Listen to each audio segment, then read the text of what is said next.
half an hour away from the Index Hospital. Educated till 10th grade and housewife. She's para 4 with one miscarriage and previous four lower segment cesarean sections. Two male and two female babies. Last child born 12 years back and last menstrual period 20th of December 2021. She was admitted via OPD of Gangaram Hospital with the complaint of dysmenorrhea for the last 1 year, heavy menstrual bleeding for the past 8 months, and abdominal distension for the past 1 month. ये दोबारा बेटा बताना please sorry So, dysmenorrhea for the last 1 year, heavy menstrual bleeding for the past 8 months, and abdominal distension for 1 month. 1 month ठीक My patient was in usual state of health 1 year back when she started experiencing severe dysmenorrhea during her menstrual cycle. Although the menstrual cycle was regular with normal bleeding days, but the dysmenorrhea, she started experiencing dysmenorrhea, which starts 1 to 2 sorry, having 1 year back she was normal with normal menstrual cycle of 5 to 6 days per 30 days with no intermenstrual or postcoital bleeding or dysmenorrhea, soaking 1 pad per day with average flow. 1 year back she started experiencing dysmenorrhea, with which started 1 to 2 day before the cycle. Its intensity increased with each passing day of the cycle, and especially if for 3 to 4 days she had to take oral and sometimes injectable analgesics for that.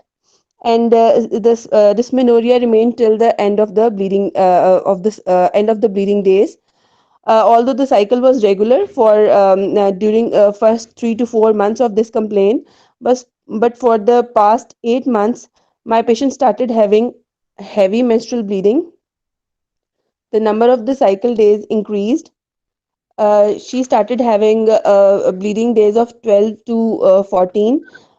Her cycle was now 12 to 14 days per 25 to 26 days, with the heavy flow soaking almost 4 to 5 pads per day, with passage of cloths and the flooding and soiling of the undergarments and the bed sheets. Along with the heavy menstrual bleeding, she also had dysmenorrhea, which I have already mentioned, but no postcoital bleeding or dyspareunia. My patient does not give any history of, during all this time, she does not give any history of any intermenstrual bleeding or any feeling of mass in the abdomen. Also, no history of weight loss or anorexia initially, or no history of easy bruisability, nose or gum bleed, or repeated blood transfusion since menarche, or history of any hirsutism, weight gain, acne, or heat intolerance, or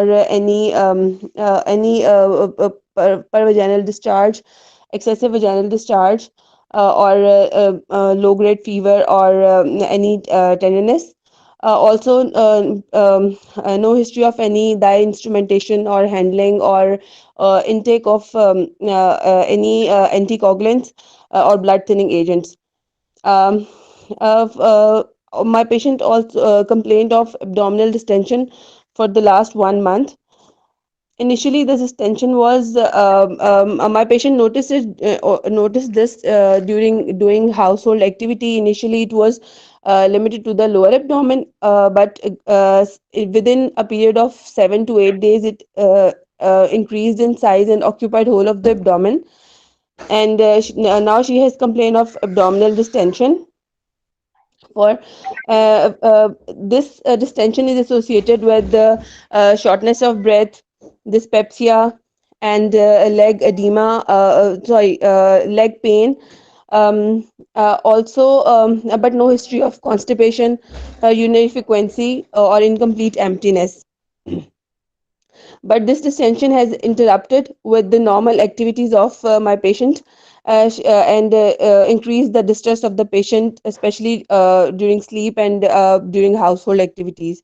For all these complaints, for the dysmenorrhea and heavy menstrual bleeding, she has visited multiple private clinics and hospitals where she was advised Famila 28 and Primolor 10. She had taken these medications 3 to 4 times during the past 8 months. She was also transfused 5 IV iron during the month of September for the complaint of anemia.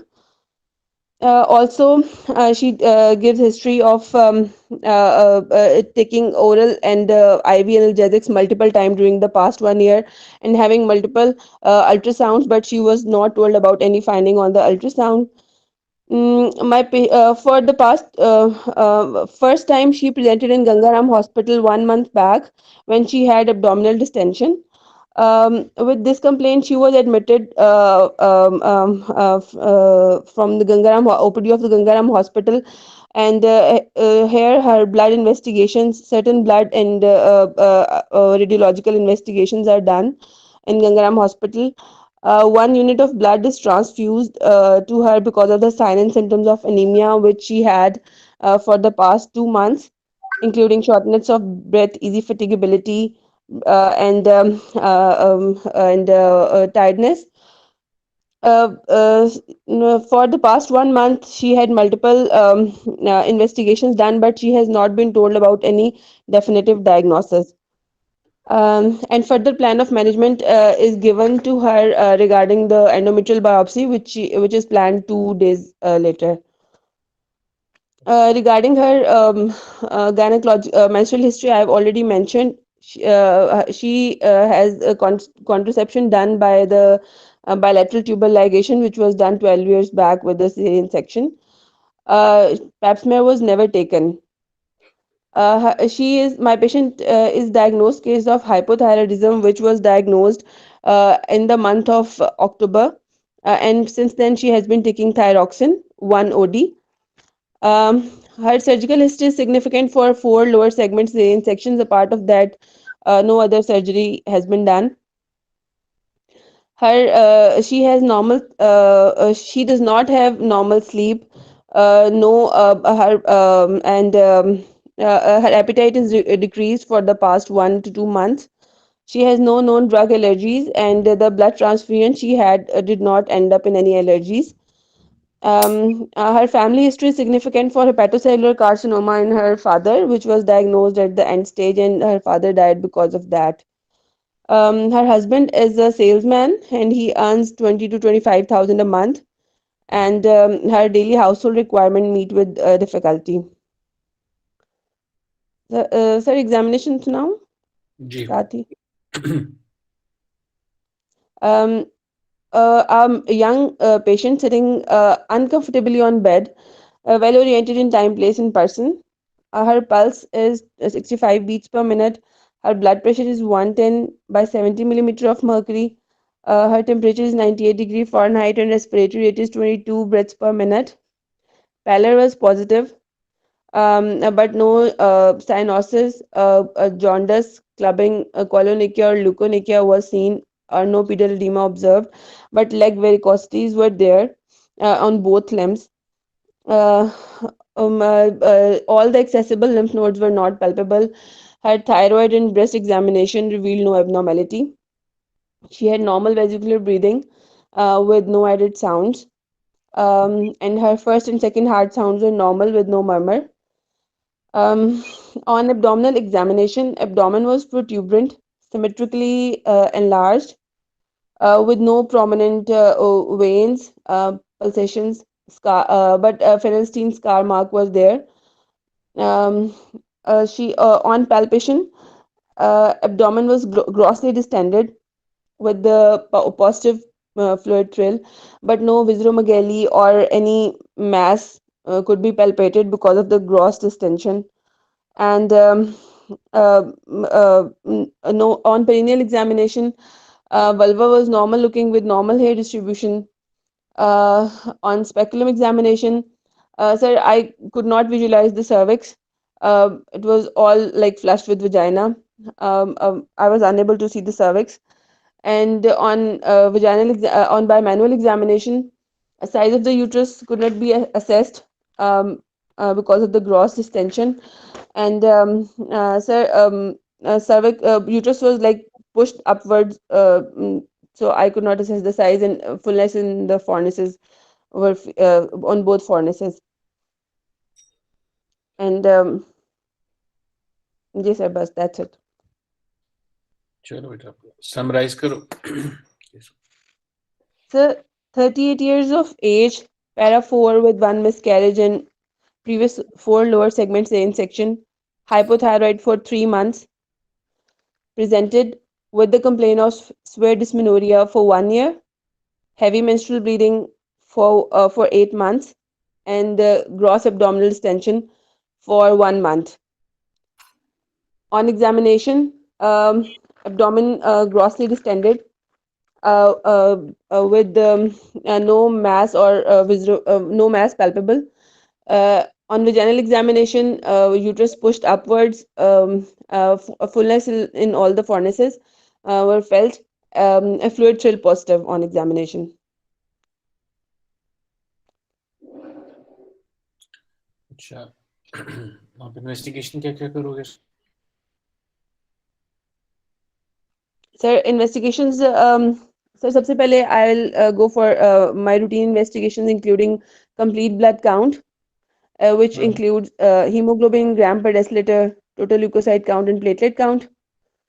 इस साथ साथ बताते भी जाओ. जी sir, एक minute.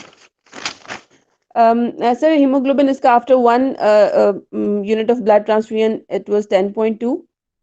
Total leukocyte count was 7.3 and platelet count 359 per liter. और sir इसका urine complete examination जो हुआ हुआ था सर, उसमें 1 to 2 पास सेल्स थे. Apart from that everything was normal.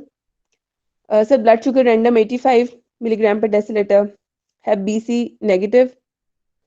Sir उसके बाद सर मैं इसके LFTs RFTs और लेटेस्ट TFTs करवाऊंगी. तो सर उसके जो रीसेंट TFTs थे, उसमें सर थायराइड जो TSH था वो 14.34 इसकी वैल्यू थी, माइक्रो इंटरनेशनल यूनिट पर ml. और सर बाकी फ्री T3 T4 नॉर्मल थे. और सर LFTs इसके रेंज थे SGOT 160 and SGPT 87. And sir, renal function test. So उसमें यूरिया 21, creatinine 0.9. ओके. सर उसके बाद में abdominal pelvic ultrasound. I'll go for that. वो विल डिस्कस. उसके अलावा कुछ और करोगे? Sir, after the ultrasound report, I might need further investigations. After the ultrasound report, which might include tumor markers. Okay.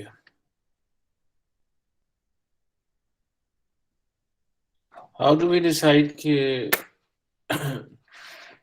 किस अल्ट्रासाउंड में हमने ट्यूमर मार्कर्स कराने हैं, किस में नहीं कराने? Sir, on the basis of ultrasound, I will go first. I will look for the size of the uterus, if there's any abnormality in the uterus, and then I will go for if I'll check for if there is any mass in the ovary, and if there is any mass or any finding in the ovary, I'll go for the features of this specific finding, like if whether it has solid areas or whether it is bilateral or not.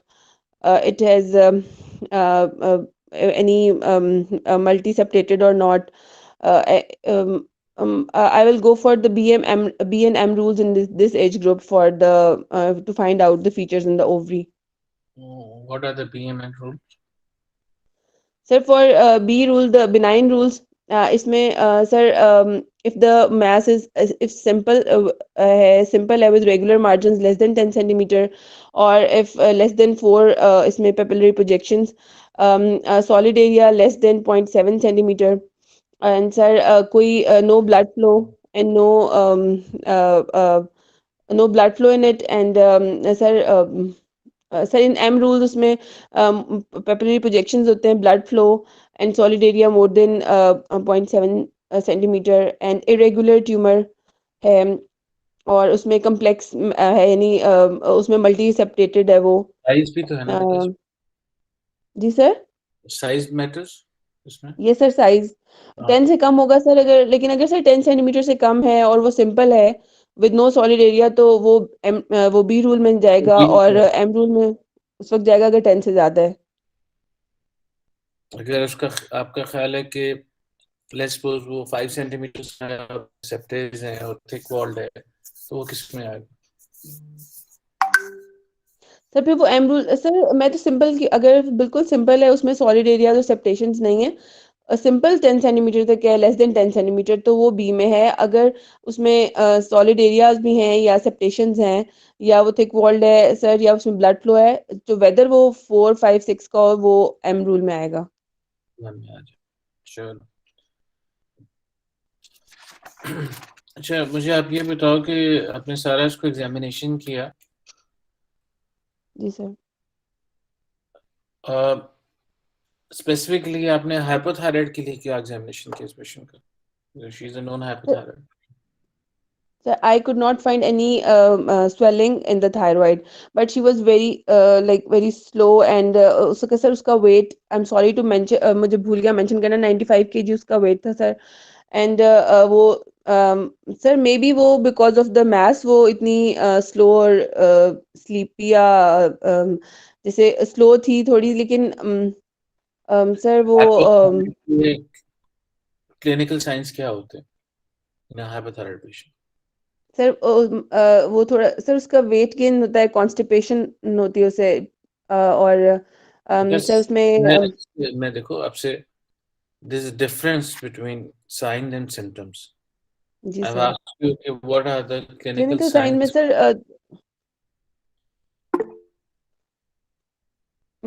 Sir clinical sign में myxoedema होता है और हम्म, लिम्फेडीमा मतलब limbs में नजर आएगा sir और patient थोड़ा पफी होगा उसका वेट गेन थोड़ा सा सर वेट गेन होगा थोड़ा सा she would be little more sir इसका बीएमआई जैसे ज्यादा होगा और उसके अच्छा। हेयर थिनिंग होगी थोड़ा I can not remember much आपका साइंस पेशेंट है ना बेटा, वो हाइपोथायराइड का, तो जब एग्जामिनेशन आपने किया था डिड यू रूल आउट कि दीज आर ऑल जो आपने बताए हैं कि सिम्टम्स इसके, is it because of thyroid और is it because of something else? Sir further और साइंस मैंने नहीं देखे सर उसमें लेग एग्जामिनेशन में मैंने एडीमा नोटिस करने की कोशिश की थी लेकिन सर उसकी वेरी कॉस्टलीज थी एडीमा नहीं था और नॉन पिटिंग एडीमा नहीं था उसको सर कुछ रिफ्लेक्स को कुछ होता है? यस सर रिफ्लेक्सेस स्लो होते हैं जी सर वो मैंने आंखों नहीं में, चेक किए थे आंखों में कुछ होता है इन द आईज? टॉसिस टॉसिस होता है इसमें मुझे um, सर चलो। पफीनेस होती है आइज में पफीनेस तो अभी मेरे ख्याल है हम सारे सो के उठे हैं, सब में होगी, जी सर स्पेशली जिन्होंने रात की ड्यूटी की हुई, तो वो सारे हाइपोथायराइड हो गए। um, um, Okay. Sir I can not What, remember so what do you think इसके नॉन एग्जामिनेशन में ही क्या है सर इसकी because of the distinction? Gross societies I was unable to find ascites, any ascites को जी कैसे sir देखते हैं कि सर उसमें एसाइटिस? ये चेक करते हैं कि सर अगर मतलब अगर मैथ्स मुझे फील होता और माइल्ड एसाइटिस होती तो I could examine the maths I could easily examine और मैं उसमें शिफ्टिंग डलनेस देख लेती डॉक्टर साहब को मैथ्स तो था नहीं ना, अब तो जी सर खैर। मुझे नहीं पता तो ये पूरा from your history and examination looks like जी abdomen is followed by ascites. जी जी सर ascites को क्लिनिकली किस तरह देखते हैं?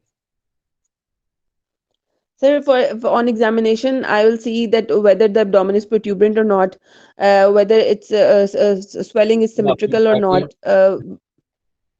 मेट्रिकली इनलार्ज बता दिया, जी symmetrically enlarged जी सर. सर fluid thrill देखते हैं और उसमें. Okay, sir fluid fluid chill की थ्रिल। ओके, फ्लूइड थ्रिल देख लिया, और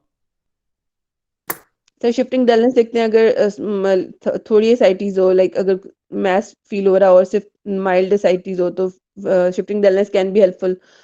और सर इसके अलावा सर उसमें देखते हैं स्ट्राया तो नहीं है, अगर बहुत ग्रॉसली बहुत ज़्यादा डिस्टेंडेड एब्डोमेन है तो वो वेन्स प्रोमिनेंट हो जाएंगी या कोई पल्सेशंस होंगी और शाइनी होगी स्किन।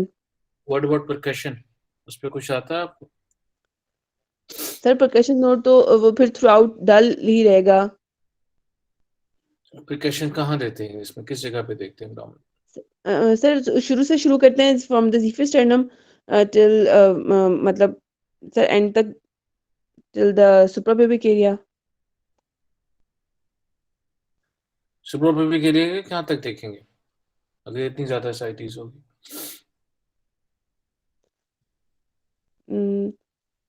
सर अगर ग्रॉसली डिस्टेंडेड एसाइटीज है तो उम, अ, सर ज़ीफी स्टर्नम से शुरू करेंगे और सर लोअर एब्डोमेन सुप्रापेबिक एरिया तक ही देखेंगे सर। नहीं, क्या कहाँ से स्टार्ट करेंगे और कहाँ तक आएंगे, क्या ज़ीफी फील? स्टर्नम से सर। जीवी स्टर्म में स्टार्ट उम, किया तो कहाँ तक आता है फिर? How do you go down and when do we stop? Um, okay, sir चलो ठीक। अब let's move on to the next part. आपका इसमें डिफरेंशियल डायग्नोसिस क्या है? Sir according to the history and examination sir मैंने my first differential is it can be some ovarian mass, can be ovarian, some ovarian tumor okay, which can be benign or malignant. ठीक है, शाबाश। और Sir, secondly, it can be some uh, uterine mass, but the history and the examination and the age of the patient does not uh, does not go with that. So third okay pick, non-gynecological masses can be there. बेटा, uterus में mess में आप क्या suspect कर रहे हो उसमें? Sir sir वही यूट्राइन mass में sir this age is very unlikely for any endometrial cancer. So that's why I said that sir इसकी डिफरेंशियल डायग्नोसिस ही एक्चुअली मुझसे नहीं बन रहा था ये केस, जब मैंने हिस्ट्री ली थी तो सर मैं बहुत ज़्यादा कंफ्यूज थी कि इसमें क्या बनेगा। So that's why I discuss this case कि सर इसमें मुझे समझ नहीं आ रहा सेकंड डिफरेंशियल। अगर डिफरेंशियल डायग्नोसिस नहीं बनेगा तो how will you move on?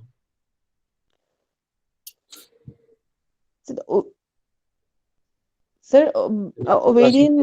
आता है, जी sir. If you can not make her differential diagnosis, फिर तो जी सर। आप आगे सर चल ही नहीं यूट्राइन सकते। से सेकंड सेकंड पे सर यूट्राइन इसलिए हो सकता है कि sir after like if there is any ovarian tumor it can be a metastatic ovarian tumor, so that's why there can be some mets in uterus. So sir because the history sir देखें dysmenorrhoea है और heavy menstrual bleeding है, ये तो uterus के उसमें जा रहा है, यूट्रस की सारी सिम्टम्स हैं ये तो यूट्राइन किसी पैथोलॉजी की। तो वो क्या पैथोलॉजी हो सकती है? This is what we trying to figure it out. Yes, sir. So that's why I thought initially that is some ovarian tumor that can be um, sir. Ovarian tumour आपके message आ गए, मैं तो I am जी moving on. उस पर मैं जा रहा, मैं आपको यूट्राइन मैसेज में कर रहा हूँ, उसमें मैस करके आप क्या सस्पेक्ट कर रहे हो? sir, can be any metastasis from the ovarian tumor. Can be अब some metastatic. कौन सा ओवेरियन ट्यूमर है जो यूट्रस में आता है? So all the epithelial ovarian tumor can have metastasis in the uterus in the stage 2 in this of case, the disease. Okay. And So when the do you patient think has such gross ascites, there can be it can be a metastatic ovarian tumor which has gone into the uterus. And that is why she is having heavy menstrual bleeding? Sir, That a reason to I why she's yes, sir. Uh, sir, sir, they can be two coexistent pathology. Can't it be two pathologies coexisting? of course there can be. It can What be kind of some looks like localized, or you can localized what? say it can be some mucosal fibroid or some polyp in the uterus apart from any ovarian mass. I mean, there can be two pathologies. The, we totally agree there can be two or three pathologies. लेकिन ma'am तो मैं अभी सिर्फ insist कर रहा हूँ कि why do you think she is having, let's suppose, this heavy menstrual bleeding? की cause क्या है? So it can be because of any submucosal fibroid and any I- intramural or submucosal fibroid can अच्छा cause this. कुछ और? Anything So else? adenomyosis can be a cause because she has dysmenorrhea and heavy menstrual bleeding both. So adenomyosis शाबाश. can be there. Good. और And mm, sir, so endometriosis can also cause dysmenorrhea and heavy menstrual bleeding. And my patient developed first she developed severe dysmenorrhea, do and you then think later on she's a case of endometriosis? no, sir. I was just telling that dysmenorrhea and heavy menstrual bleeding both can be an endometriosis as well. But और and sir, mm, वेरियन निकल, चलो बता दिया, यूट्रन कर दिया, जी उसके sir. अलावा और क्या डीडी में और कुछ है कि sir this is non it? Gynaecological message हो सकते हैं जैसे um, जैसे uh, sir, as she has family history of hepatocellular carcinoma, there can be risk factor for any non-gynecological tumors like like sir sir कोई colon में उसके या कोई um, um, is there sir association, mesenteric cyst हो सकती है. Is there any correlation between hepatocellular carcinoma and colon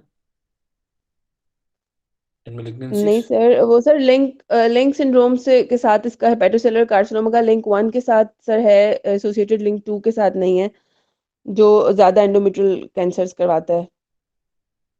So But sir, still we cannot ignore the family history.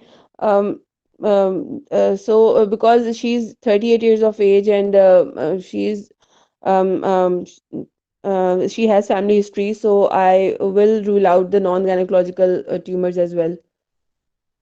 अच्छा, चलो let's now move to the management part. Yes, sir. क्या ultrasound की क्या Sir, finding है? first I'll complete the missing investigation. Sir इसकी जो ultrasound में थी सर इसमें लिखा हुआ है एंटीवर्टेड बल्कि यूट्रस है 10 into 5 into 7 सेंटीमीटर, अच्छा.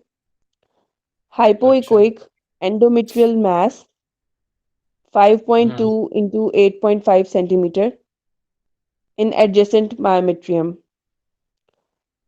reaching आपका 5 into 5.2 into hmm 8.5 centimeter hmm mass is in adjacent myometrium reaching adjust. serosal surface. Okay. Sir उसके बाद राइट ओवरी का इन्होंने लिखा हुआ है साइज 43 into 44 mm. वो बिल्कुल नॉर्मल लिखी हुई है उन्होंने साइज में. लिखा हुआ है कि मतलब 43 into 44 के साथ उन्होंने heterogeneous enlarged soft tissue deposits हैं. Heterogeneous, enlarged heterogeneous enlarged. With soft tissue deposits okay. Right ovary में. And hmm sir left ovary में नॉर्मल लिखी हुई है 30 into 21 mm की. Okay. Multiple soft tissue deposits also seen on adjacent pelvic cavity. with moderate ascites. Moderate ascites. और sir एक और जो किसी कंसल्टेंट का अल्ट्रासाउंड है उसमें लिखा हुआ है कि endometrial mass could be metastatic और rest of the findings are same. Okay, चलो फिर अब कैसे प्रोसीड करें? अल्ट्रासाउंड आपके पास आ गया। सर ट्यूमर मार्कर्स इसमें सर मैं करवाऊंगी बिकॉज कि अब हेट्रोजेनसली एनलार्ज्ड एक ओवरी उन्होंने दी हुई है, इसमें हेट्रोजेनस अगर है वो, तो सर इसमें मैं पहले ट्यूमर मार्कर्स करवाऊंगी। नहीं बेटा, इसमें चलो हेटेरोजेनियस इनलार्ज अगर है तो जी डज सर। हेटेरोजेनियसली इनलार्ज ओवरी जो है आपका वो बी एंड एम मोड था उसमें किस में आती है? बाकी सारे सर फीचर्स क्या हैं? सर अगर ग्रॉस एसाइटीज भी तो है। नहीं, मैं तो वैसे ही आपसे पूछ रहा हूँ बेटा, अगर वो आपकी सर आती जो है तो अगर फिर। हम आरएमआई कैलकुलेट करते हैं तो हम्म। जी सर, अगर हम जब आरएमआई कैलकुलेट करते हैं उसमें जब अल्ट्रासाउंड फीचर्स हैं तो उसके लिहाज से भी तो सर उसमें बायलैटरलिटी या फिर एसआईटीज या कोई मेट्स हो तो या कम्प्लेक्स मैथ्स हो तो सर उसमें हमने CA 125 तो हम करवाते हैं आरएमआई कैलकुलेट करने के लिए भी। तो ठीक सर है, ट्यूमर ट्यूमर मार्कर्स तो मैं पहले करवाऊंगी इसके पहले। ट्यूमर मार्कर्स आप इसके कराओगे? ओके, कौन से कराओगे?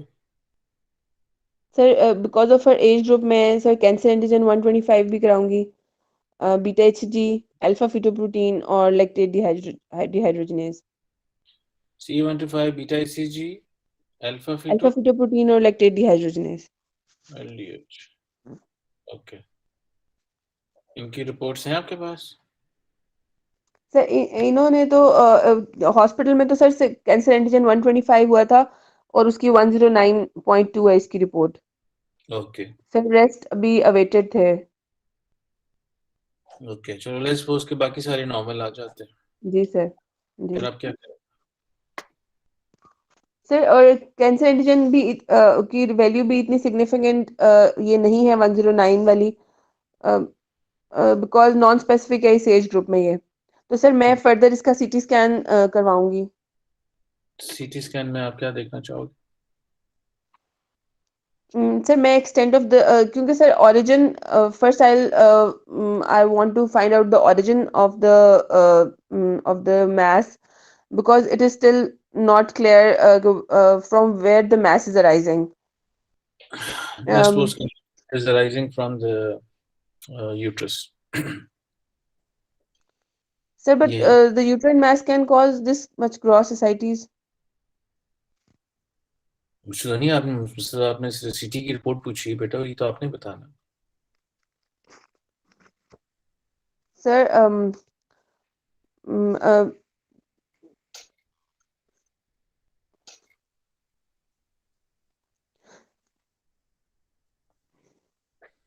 बेल बजने वाली।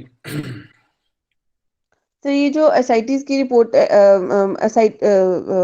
अगर if it is uterine mass then uh, whether it's benign or malignant वो this will how do we know that के benign and malignant on CT scan? Sir वो तो एमआरआई पे उस पे का होता है, एंडोमेट्रियल अगर सी है तो उसकी फिर स्टेजिंग आप एमआरआई से होगी। फिर आप MRI कराएंगे? जी sir, if it's MRI is a better option in this case because the exact nature of the mass is not known till now. That's why I want to go for MRI, which is more diagnostic. And sir, वो then uterine why did we have the CT scan done अगर MRI कराना था? sir, CT scan is more valuable for the ovarian tumors. It's because its value is more in diagnosing the benign and malignant ovarian tumors. Its extent or metastasis and lymph node involvement are better diagnosed on CT scan. But for if it's a uterine mass, which so as you have said that it's a uterine mass and उसकी मुझे extent और invasion देखनी है कि myometrium में कितना involved है, तो सर उसके लिए फिर एमआरआई ज्यादा बेटर है to see its invasion and the spread and extent of the disease. Okay, let's suppose ये MRI में भी आ जाता है कि चीज में ऐसे, how will you manage it? अब आगे mass मैनेजमेंट on the कैसे? ovary है? नहीं बेटा, इसमें यूट्रस में है सपोज एनएसआईटीज भी। So it's a benign or malignant mass. ये किस, हाउ डू वी डायग्नोज के बनाइन है कि malignant? So that will be, sir, if there is any, obviously diagnosis will be on endometrial biopsy, but if there is any myometrial invasion or any serosa is involved, MRI will tell me the extent of the disease and the spread of the invasion in the myometrium or any adjacent organs. If it is so, then won't need an endometrial biopsy, and I go straight for the surgery of this patient. And if the my if um, mhm.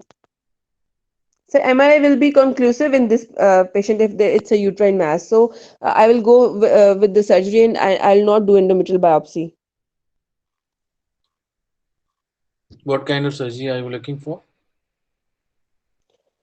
So in this case, after knowing the exact extent of the disease, after staging it accurately, and knowing whether it's spread in the abdomen or not, it metastasized in the abdomen or not.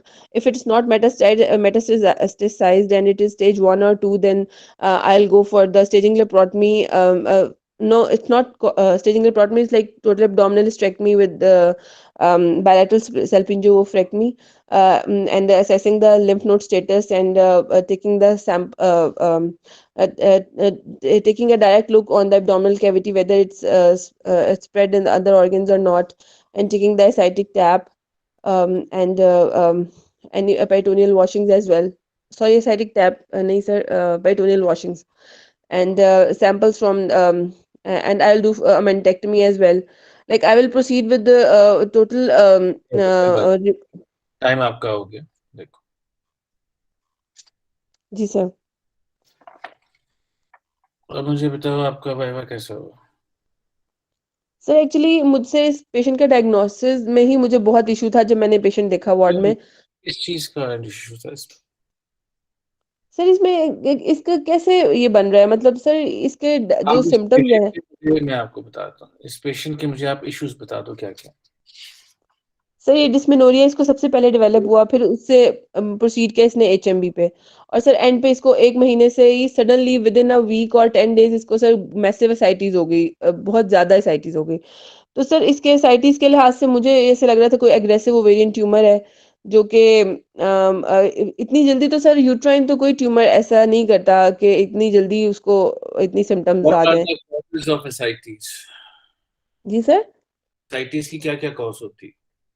Sir apart from this ovarian, sir इसमें liver में अगर कोई मतलब liver failure की वजह से हो सकता है, कोई रीनल फेलियर से हो सकता है, या कोई और tumour elsewhere in the body हो, उसकी वजह से, या सर कोई और मेटाबॉलिक डिसऑर्डर चल रहा हो, जैसे कोई और इन्फेक्शंस, जैसे आजकल ये मतलब सर कोरोना में या इन्फेक्शियस डिजीजेस में जब हमारा कैपिलरी लीकिंग हो जाती है स्टार्ट, तो उसमें बेटा आपने इसके लिए ऐसी कौन सी इन्वेस्टिगेशन कराई टू रूल आउट एसाइटिस के लिए? एसाइटिस तो पता चल गया हमें कि एसाइटिस है, उसकी उसको देखने के लिए हमने कौन से इसका इन्वेस्टिगेशन कराई? सर अल्ट्रासाउंड हुआ हुआ था सर, सीटी स्कैन हुआ हुआ था, उसमें एसआईटी थी, लेकिन कॉज के लिए तो कोई नहीं करवाई सर, कॉज ढूंढने के लिए नहीं कराई. Is that possible कि number one कि it's the ascites is because of non-gynecological reasons at this age? Yes sir, ये भी हो सकता है सर. तो उसको रूल आउट करने के लिए बाकी चीजें आपने क्यों नहीं देखी? इसीलिए आपकी डिफरेंशियल डायग्नोसिस नहीं बना. देखो, जी sir. You kind of lost track जब आपने सिर्फ ओवेरियन मास और यूट्राइन मास कह के, can you forget about that. What is the जी most sir. Commonest cause of cancer, gynaecological cancer at this age? Sir ovarian cancer is most common है इस as पे. What is the most common cause of gynecological cancer at this age? Forget about the cause patient. Of मैं वैसे आपसे gynaecological. 38 पे। Sir ये वो भी तो हो सकता है सर, 38 पे सर, सर्वाइकल का कैंसर हो सकता है, ओवेरियन कैंसर हो सकता है। अम, मतलब सर सर्वाइकल के लिए ओवेरियन आपकी कैंसर, क्या सॉरी वैल्यूएशन? सर, अगर सबसे ज्यादा सर्वाइकल के लिए कॉमन सर नहीं कॉज था। जो है सर्वाइकल के लिए, जी आपने सर। क्या इन्वेस्टिगेशन की? यस उसको आपने sir, I should totally have side पे आस्क्ड कर। एक्चुअली किया। जी सर। दूसरा, जी सर। जब उसको हैवी मेंस्ट्रुअल ब्लीडिंग हो रही है, ये हो रहा है, तो एंडोमेट्रियल बायोप्सी के बगैर हाउ कैन यू प्रोसीड अगर उसका मैस और सारा कुछ हो गया without doing any kind of diagnosis? और उसके बाद अगर आप एंडोमेट्रियल की सैंपलिंग कर रहे हो साथ, बिकॉज आपको असाइटिस की कोई कॉज नहीं मिल रही, why can't you have an ascitic tap and send it for lab to see उसमें सेल्स क्या आ रहे हैं? Keep it very simple. And जी तीसरा, सर। अगर हम इसी में जा रहे हैं एंड आप यूट्रिन मास की बात कर रहे हो and if you don't talk about sarcoma, तो फिर कहाँ जाते हो आप? इस सारी मुझे बताओ इन्वेस्टिगेशन सारी पेशेंट के अंदर जी। सार्कोमा की इंसिडेंस है, मेरा ख्याल है कि क्या इंसिडेंस होता है सार्कोमा का जैसे? सर लियोमायोसार्कोमा का तो बहुत रेयर नहीं है। देरी है, लेकिन वो इसमें फिट बैठता है विद एमएस, जी। एसआईटीज and all of this kind of features. इसको सार्कोमा को भी करने के जी लिए, सर। इसमें रूल आउट करने के लिए इम्पोर्टेंट है, उसका आपने कहीं जिक्र ही नहीं किया। तीसरा, जी सर। हमारे कॉमन, सबसे ज्यादा कॉमन सोसाइटी के अंदर इज ट्यूबरक्लोसिस, विच कैन, सारी आपकी इस चीज के अंदर ट्यूबोवेरियन मैसेस, मैसेज के अलावा साथ आपकी साइटीज और ये सारा चीजें भी आपकी ऐड ऑन कर सकता। तो we have to see the oh tuberculosis को यस। भी बीच में डालो कि डालो। जी सर।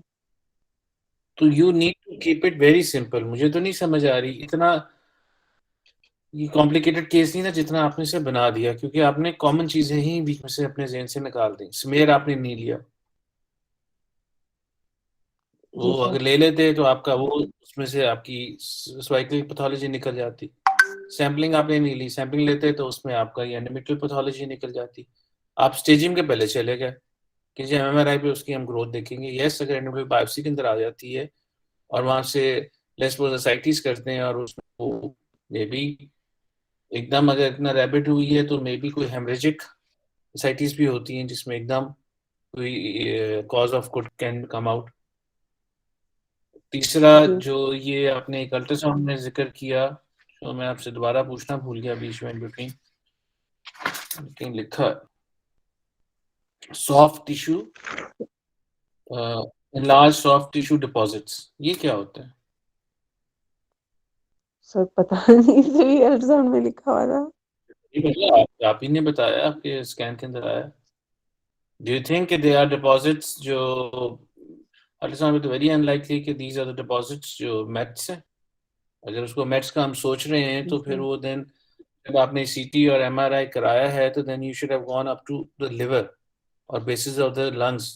लंग्स को भी फिर आप सारा देखो कि ये मेट्स तो नहीं कहीं सेपरेट कर गए, क्योंकि अगर तो ये लंग्स में चले जाते हैं, आते उसके आ जाते हैं, तो फिर द चांसेस कि ये तो वैसे ही स्टेज 4 का जी कार्सिनोमा सर। है, कहाँ का जी। है वो वी हैव टू डिटरमिन। क्योंकि ठीक है सर। अगर की साइटिस में आपकी मिलिग्रेंट सेल्स आ जाते हैं और लिवर के ऊपर आके मेट्स आ जाते हैं, और अगर आप बायोप्सी लेते हो और उसमें सी एंडोमेट्रियम आ जाता है लेट्स या सार्कोमा आ जाता है, जी सर। तो फिर अगला स्टेप क्या होगा इसमें? तो फिर सारी तो सी एंडोमेट्रियम के हिसाब से इसकी मैनेजमेंट चलेगी, मतलब हम उसके लिहाज से स्टेजिंग करेंगे उसके और हिसाब से सर्जिकल फिर हम मैनेजमेंट। जाके वी विल डिसाइड कि जी either we gonna give the अपना, इसमें क्या होती है, कीमोथेरेपी होती है, रेडियोथेरेपी और रेडिएशन होती है? रेडियोथेरेपी। सर डीबल्किंग हमने हम रेडियोथेरेपी देते हैं इसमें। ऑन्कोलॉजिस्ट को इन्वॉल्व करके कि शुड वी जी do sir. The chemo first और देन डू द सर्जरी, और the surgery first and then do this. क्योंकि डू रिमेम्बर दैट जी सर। विद, अभी तक तो हमारी वहां तक बात नहीं आई कि जो प्रीवियस 4 सेक्शंस होंगे उसमें इसकी surgery would not be that जी, दैट सिंपल। इजी नहीं होगी सर। जी सर। वो चौथा मुझे ये बताओ, यू थिंक कि सर मैं इसका आपको एक यूट्रस बात इज बताऊं पुल्ड उसकी अप, सर।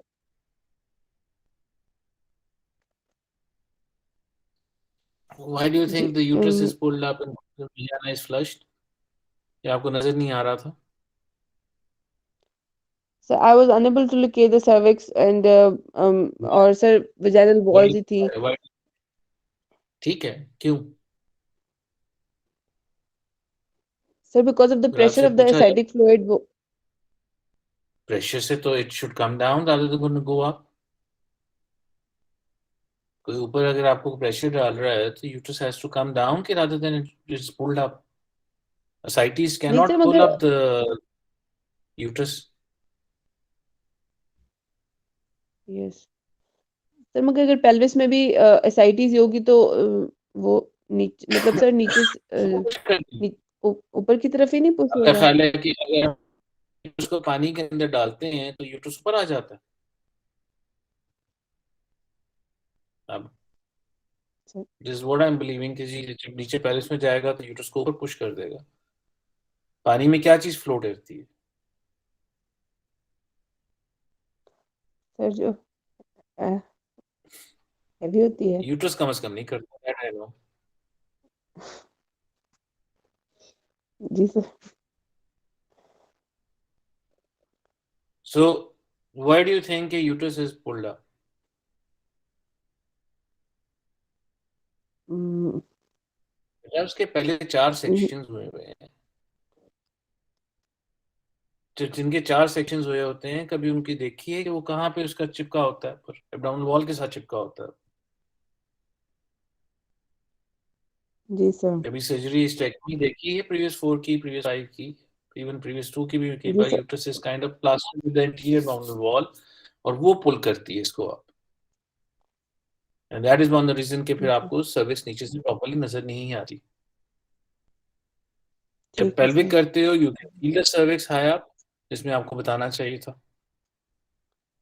पेल्विक करने बाय मैनुअल के अंदर you can feel the cervix where it is, और जी जब सर आप मुझे फील स्पेकुलम हुआ था डालते हो लेकिन तो मैंने सर इसलिए नहीं बताया कि।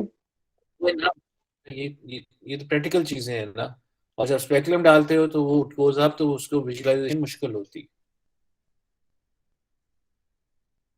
जी सर। सो सर बिलफर्ज दैट अगर could be one of the by reason. Manual पे। सेकेंडली ऑफ कोर्स फिर जब मेलिग्नेंसी होगी या इसका मैस होगा तो उसकी adhesions cause can cause the uterus pulled up और be attached to the abdominal wall. जी सर। और एंड में करके जाके जी, आ जाएंगे। सर अगर मुझे बाय पर मैनुअल पे अगर आप हार्ड सर्विक्स फील हुई थी। इरेगुलर एक सेकंड, इरेगुलर हार्ड अगर फील हुई हार्ड लेकिन सर मैंने वो मेंशन इसलिए नहीं किया। क्यों नहीं किया? That was very important. अगर वो हार्ड है और इरेगुलर है सर्विक्स, फिर तो कहानी दूसरी तरफ चली हम्म, जाती। फिर हो सकता है फिर वो कि सर सर्वाइकल ये की तरफ चला सर्विक्स, जाएगा। हाँ जी फिर सर्वाइकल चला जाएगा, फिर then you have to do a cervical biopsy. अगर हार्ड आ जाता जी है और वो है तो देन फिर तो देन और वहां पे कोई ग्रोथ नजर आ जाती है, जी जी अगर जी। हमें ग्रोथ नजर आती है फिर तो बायोप्सी जी बात जी। चली जाएगी। अगर बिल्कुल क्लियर होगी फिर हम उसको ले लेंगे। मैं अभी recently we have done biopsy of a hard cervix and it came out to be C cervix. वो भी यंग पेशेंट थे। वी थॉट कि मे बी कोई सर्वाइकल सर फाइब्रोइड है, वो इतना हार्ड था, लेकिन अनफॉर्चुनेटली वो भी सी सर्विक्स ही निकला। तो अगर वो हार्ड अ, है, नोड्यूलर है, ये तो आपकी सारी फिर तो मैनेजमेंट ही हमारी डिफरेंट डायरेक्शन में चली जाती है at her age and this thing. फिर हर चीज आपकी वो क्लासिफाई हो जाती है, इस बात पे आ जाती बिल्कुल। जी सर। सर है। मुझे लगा कि लेकिन लोग अगर कहते हैं आप कि अनयूजुअल फाइंडिंग्स ऐसे आप बोलें तो आप फंस जाते हैं कि जी हार्ड सर्विक्स है वो कैसी होती है आपको कैसे फील हो गई। सर अगर इसलिए मैंने बोला तो नहीं। मतलब दो चीजें हैं। एक, जो चार्ट आपके पास एग्जामिनर के पास होता है उस पर अगर लिखा होगा कि cervix is hard and nodular, जी फिर मुझे बताओ आप किस तरह अपने आप को डिफेंड करोगे। और कुछ एग्जामिनर्स जो मैंने कई दफा देखा है, आपके एग्जामिनेशन के बाद they do the pelvic examination, जी। And if she feels it and आप नहीं कहते तो कहानी तो वहीं खत्म होगी फिर। फिर तो कहानी आगे चलेगी नहीं, क्योंकि हमारी तो डीडी में भी नहीं था सर्वाइकल पैथोलॉजी। सही। और चौथा, अगर आप एग्जाम में कह दोगे कि जी मुझे तो डीडी नहीं बनी, फिर तो आप, मेरा नहीं ख्याल कि फिर तो वो अगली बात तक, फिर वहां तो वो स्टैंप लगा के आपको नंबर लगाएंगे 2 या 3, ताकि आपका अगला वाइवा भी कैसा भी होगा आप इम्तिहान नहीं पास कर सकते, जो as a consultant you can not figure out के what is the differential diagnosis of your patient, then कहानी is very very serious. Last bit, you clinical examination, आपको ये तो हाइपर हाइपो के, ये सारी चीज़ों के तो आपकी फिंगर टिप्स में होने चाहिए। 3-4 तो प्रॉब्लम्स हैं यार जो आ सकती हैं आपको एग्जाम में। हर एग्जामिनेशन में आप थायराइड एग्जामिन करते हो, और किसी में अगर थायराइड जी इनलार्ज आ जाता है और आप बाकी उसके सारे नहीं एग्जामिनेशन करते जो होने चाहिए, रिफ्लेक्सेस और ये वो, कोई बैठा होगा वो आपको वहां फंस जाएगा, आप you will kind of stuck down. तीसरा, इसकी heavy menstrual bleeding can be a cause because of hypothyroidism. जी सर। हाइपोथायराइडिज्म नहीं कॉज करता है मेनोरेजिया, जी बात है। जी सर। और उसका टीएसएच भी इतना रेज्ड है। जी। So all these have to be correlated. They all to be have to be correlated, आपस में लेके जाके फिर then you can kind of move on to do that. जी सर। मतलब अगर मुझसे पूछा जाए तो मैं इसकी पहली, मेरे ख्याल है सर्वाइकल पैथोलॉजी विद योर, अब आपने जब एग्जामिनेशन सारा कुछ बताया, that would be on the top of the list, followed by endometrium and the last would be ovarian probably. And जाहिर है आप जब भी इसको वैल्यूएट करोगे, देखो आपने अल्ट्रासाउंड किया, सारा कुछ किया, लिवर का नहीं पूछा आपने किसी से, सीटी में आपने नहीं पूछा, एमआरआई में नहीं पूछा कि एब्डोमिनल का भी हुआ कि नहीं हुआ, लंग्स का भी हुआ कि नहीं हुआ। तो ऑल ऑफ दिस विल करने, अगर हाँ अगले जेन में डबल पैथोलॉजी है कि जी मे बी ये नीचे से आ रहा है, एसाइटिस की ये कॉज है, तो of course you rule that out है। लेट्स सपोज अगर एसाइटिस में इन्फ्लेमेटरी आ जाता, फिर इसकी जी सर। ट्यूबरक्लोसिस वो सारी मैच, उसका इंसिडेंस ज्यादा बढ़ जाता। सर ये एसाइटिस की वजह से ही सारा कंफ्यूजन हुआ, अदरवाइज शायद और तरह से चलता, लेकिन एसाइटिस की आप कॉज ही आज नहीं समझ आ रही थी। आप आज आके आज एसाइटिस की कॉजेज याद कर लो, उनको सिर्फ रूल आउट करना है आपने। जी सर। ये वेरी गुड पॉसिबिलिटी की हो सकता है इसका प्राइमरी कोई लिवर में पड़ा हो एट जी this sir. Age, very very unlikely 38 में, बट होते हैं कि ठीक जी है। हो सकता है प्राइमरी जो है लिवर में पड़ा हुआ है, मेट्स उसके सारे इधर सारी आके एब्डोमेन में फैल गए, पेरिटोनियम में, और इधर इस तरह उसने ये दिए हैं। जी। हाइपो क्या, मैं दोबारा पढ़ लूँ तो क्या लिखा था उसने अल्ट्रासाउंड में? जी सर, सर लिवर का, नहीं बेटा, इसका ओवरी का। ओवरी का सर इसमें ये था, right ovary heterogeneous enlarged with soft tissue deposits। Deposits, soft जी। डिपॉजिट इसके, वो भी तो हमें लोड करना है कि जी के मेट्स की बात जी। उसमें आ जाती है, जी क्योंकि ओवरी के ऊपर नॉर्मली तो इस तरह सॉफ्ट टिश्यू डिपॉजिट नहीं आते, बिल्कुल। जी सर। अनलेस के अंटिल फिर आप उसके वो जब इस तरह हो तो डर्मोइड की बात हो रही जी सर, और जो मल्टीपल सर सॉफ्ट टिश्यू है वो जो एडजेसेंट पेल्विक कैविटी में है सर, वो भी फिर हो। वही मेट्स आ गया फिर इसमें, बेसिकली आपका फिर मेट्स आ गया है, एसाइटिस आ गई है, तो दैट मीन्स कि प्राइमरी आपने रूल आउट करनी है location of the primary source of tumour. जी sir. Ji.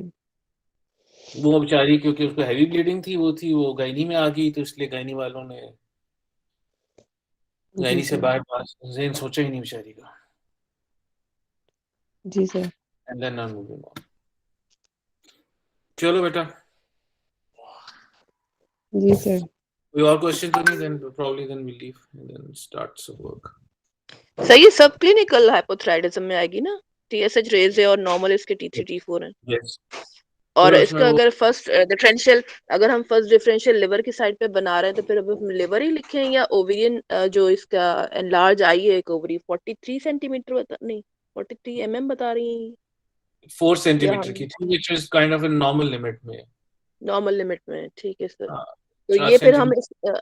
According to history sir हम फिर जो है वो हिस्ट्री एग्जामिनेशन पे जो है हम सर्वाइकल इसका ऊपर लेकर आएंगे ना डीडी आप प्रोविजनल अपनी जो होगी। गायनी, हाँ अपनी गायनी की वजह से सर्वाइकल, ये ओवेरियन और यूट्राइन को रूल आउट करने के बाद प्राइमरी कॉज के लिए बाकी इवैल्यूएशन भी होगी उसकी, ठीक है sir, thank you sir.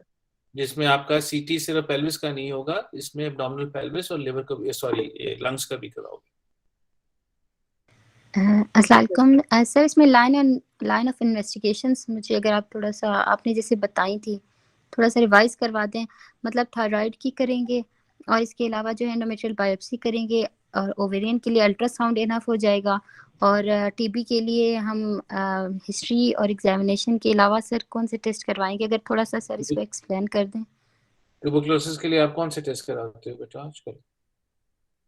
Sir वैसे तो मोंटॉक्स होता है लेकिन सर वो मोंटॉक्स तो आजकल ज्यादा काफी ऑब्सोलीट हो गया है। मोंटॉक्स तो नॉर्मली काफी क्वांटिफेरॉन टेस्ट वो कर सकते हो, पीसीआर भी हो सकता है, और इस पर स्पेशली अगर आप उसका साइटिक टैप करोगे तो उसके अंदर ही भिजवा सकते हो। और सर एंडोमेट्रियल बायोप्सी पे भी तो आ सकते हैं सर। यस, लेकिन जो एंडोमेट्रियल बायोप्सी होती है अगर आपने ट्यूबरकुलोसिस के लिए करनी है तो फिर वो सलाइन में भिजवाते हो। सर इसकी हिस्ट्री के साथ जो चीज़ कोरिलेट कर रही है कि मतलब शॉर्ट ड्यूरेशन का एचएमबी है, उसके बाद मतलब डिस्मेनोरिया और फौरन से उसको एसाइटिस हो गया है सर, ये तो ट्यूमर की तरफ ज़्यादा जा रहा है। और दूसरा सर टीबी में भी इनिशियल मतलब इसी तरह से एचएमबी होती है उसके बाद एमेनोरिया की तरफ जाता है। तो सर अभी इस वजह से स्टिल डायग्नोसिस का वो इन्वेस्टिगेशंस नहीं समझ आ रही थी। नहीं बेटा, जो ट्यूबरकुलोसिस अगर एमेनोरिया में आ जाता है ना तो नॉर्मली फिर वो करता है, या तो अगर उसने जाके आपकी एंडोमेट्रियम को इन्वॉल्व कर लिया उसमें, फिर यस देन सर। वो आप जब हिस्टोस्कोपिकली जाते हो तो अंदर आपको वहां से वो येलोइश और वो एडिशंस नजर आती हैं, वो तब आपको वो रूल आउट करते हैं। इस केस के अंदर there is a very thin line जो हमने रूल आउट करना है कि या तो ये एक स्टेज 4 कार्सिनोमा है जिसकी वजह से सारा कुछ स्प्रेड करके वो आ गया, या यस कोई सर। इन्फ्लेमेटरी डिजीज आ गई। एंड उसका इजीली जो इसकी वर्कअप के अंदर होगा, मेरा तो ख्याल है कि उसमें साइटिक टैप भी साथ होगा विद स्मेयर, और या सर्वाइकल बायोप्सी जब करोगे उसके साथ साथ आप उसका टैप करके या अल्ट्रासाउंड गाइडेड टाइप करके उसको भिजवा दोगे जी, कि उसकी आप साइटोलॉजी करके बता दें कि उसमें मेलिग्नेंट सेल्स हैं कि नहीं है, और उसी के अंदर फ्लूइड के अंदर आप एएफपी या ट्यूबरकुलोसिस का रूल आउट भी कर सकते हो। ठीक है सर। सर इसमें अगर मतलब आप सर्वाइकल सीए के भी हमने सारे रिस्क फैक्टर्स डिग आउट करने हैं हिस्ट्री में, और सी एंडोमेट्रियम के भी, और जनरलाइज्ड भी, और जैसे लिवर हो गया, कार्डिक हो गया, किडनी हो गया, जो एसाइटिस की सारी कॉजेज बन जाती हैं, मतलब सारा हिस्ट्री पे है ये सारा। ये सारा हिस्ट्री पे, yes it sir. Is all confined to history, वो आपने करके करना है। लेकिन मैं ये भी आपको बता दूं, वेरी वेरी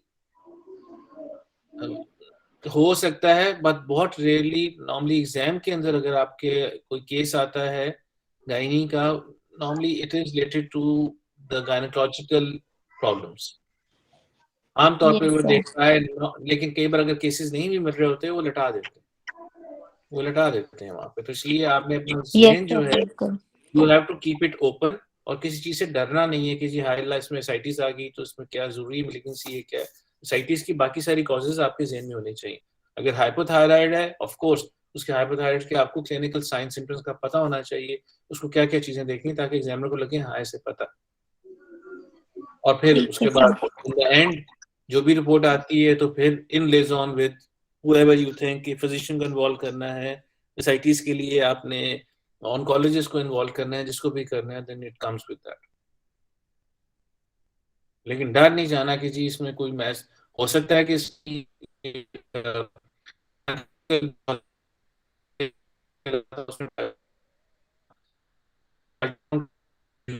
साइज का है, कोई ऐसी ओवरी प्रॉब्लम नहीं है, तो फिर सिर्फ एसाइटिस है।